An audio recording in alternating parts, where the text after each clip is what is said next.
Bonjour à toutes et à tous. Pourquoi je n'ai pas de visiteurs sur mon site web?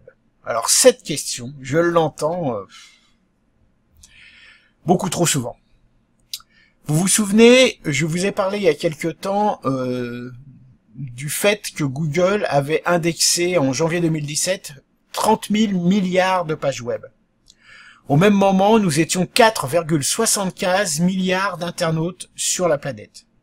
Si on s'amuse à calculer la densité de population par page web, on arrive à un chiffre qui est inférieur à la densité de population dans le Sahara. C'est-à-dire que si vous mettez en ligne une page web et que vous ne faites rien d'autre, c'est comme si vous affichiez une énorme affiche, énorme ou pas énorme d'ailleurs, en plein milieu du Sahara et vous attendiez qu'il se passe quelque chose. Eh bien, vous attendrez longtemps avant qu'il ne se passe quoi que ce soit. Parce qu'effectivement, il ne se passera rien. Et c'est pour ça que vous n'avez pas de visiteurs sur votre site web.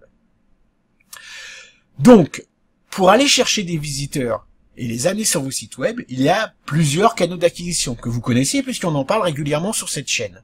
Vous avez évidemment la publicité payante, AdWords, Bing Ads, Facebook Ads, Twitter Ads, etc. Vous avez le référencement naturel, positionner des articles en fonction de leurs mots-clés.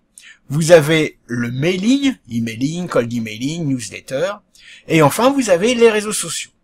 Ces quatre principaux, il y en a d'autres, mais ces quatre principaux canaux d'acquisition vont vous permettre d'attirer vos premiers visiteurs. Mais pour fidéliser ces visiteurs et pour permettre d'en attirer de nouveaux, il y a une opération indispensable à mener au tout départ de votre mise en place de votre stratégie numérique.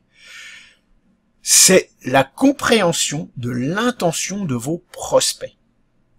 Si vous connaissez l'intention de vos prospects, vous pourrez facilement y répondre. Et donc vous pourrez facilement les intéresser. Et donc les attirer. Il est donc indispensable de comprendre l'intention de vos visiteurs. L'intention, c'est leur besoin.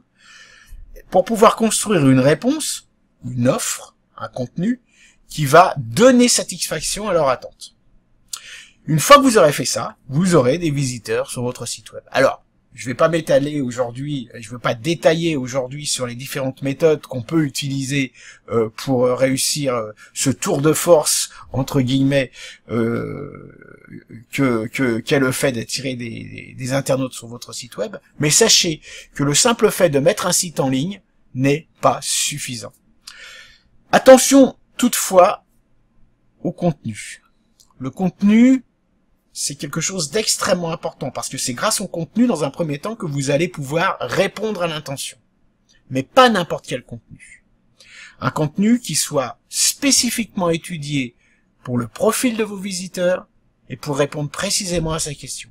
Imaginez que de remplir votre site avec du contenu sans avoir réfléchi préalablement à son objectif, ce sera pas plus efficace que de ne pas mettre de contenu. Mais on en reparlera dans une autre vidéo. Sur ce, je vous souhaite une bonne journée. Et si vous voulez en parler un peu plus en profondeur, vous savez où me joindre. À très bientôt.